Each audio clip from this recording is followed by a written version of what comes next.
घटनाओं के एक गतिशील मोड़ में 1 फरवरी 2024 को अंतरिम बजट के अनावरण के बाद भारतीय शेयर बाजार में महत्वपूर्ण उतार चढ़ाव का अनुभव हुआ।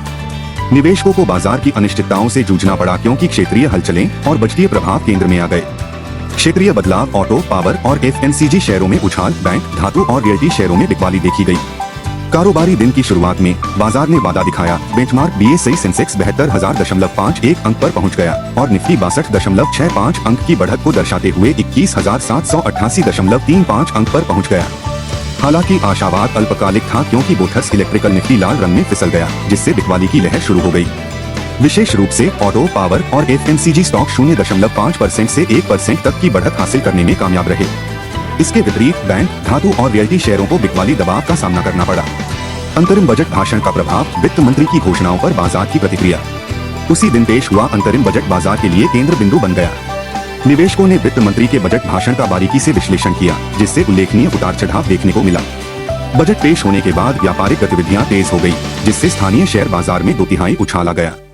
30 शेयरों वाला BSE सेंसेक्स 139.37 अंक की गिरावट के साथ 71,612.74 अंक पर, जबकि नेशनल स्टॉक सुपरस्टार 33.15 अंक की गिरावट के साथ 21,692.55 अंक पर बंद हुआ।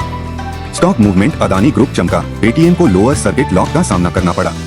अदानी ग्रुप के सभी शेयर हरे निशान में खुले। अदानी ग्रीन एनर्जी का शेयर बढ़त में सबसे आगे रहा और करीब 2% की बढ़त के साथ 1,706.00 पर कारोबार कर रहा है। अदानी पावर, अदानी पोर्ट्स और अदानी एनर्जी सॉल्यूशंस सहित अदानी समूह के अन्य शेयरों में भी वृद्धि देखी गई।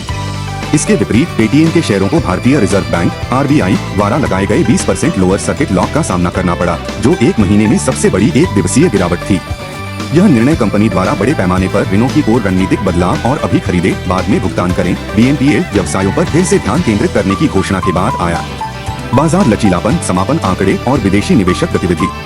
बाजार की अस्थिरता के बावजूद लचीलेपन का प्रदर्शन करते हुए दिन का कारोबारी सत्र 612.21 अंकों की बढ़त के साथ समाप्त हुआ। बजट से एक दिन पहले BSE सेंसेक्स 0.86% की बढ़त के साथ 71,752.11 अंक पर बंद हुआ, जबकि निफ्टी 203.60 अंक यानी 0.95% की बढ़त के साथ 21,725.70 अंक पर बंद हुआ। शेयर बाजार के आंकड़ों के मुताबिक विदेशी निवेशक FII बाजार में शुद्ध खरीदार थे, जिन्होंने पिछले रविवार को 1,660.72 करोड़ रुपए के शेयर बेचे थे।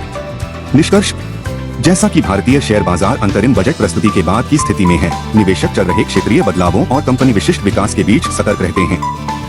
चुनौतियों के सामने प्रदर्शित लचीलापन बाजार की बदलती गतिशीलता के अनुकूल होने का संकेत देता है, जो इन अनिश्चित समय में रणनीतिक निर्णय लेने की आवश्यकता पर बल देता है।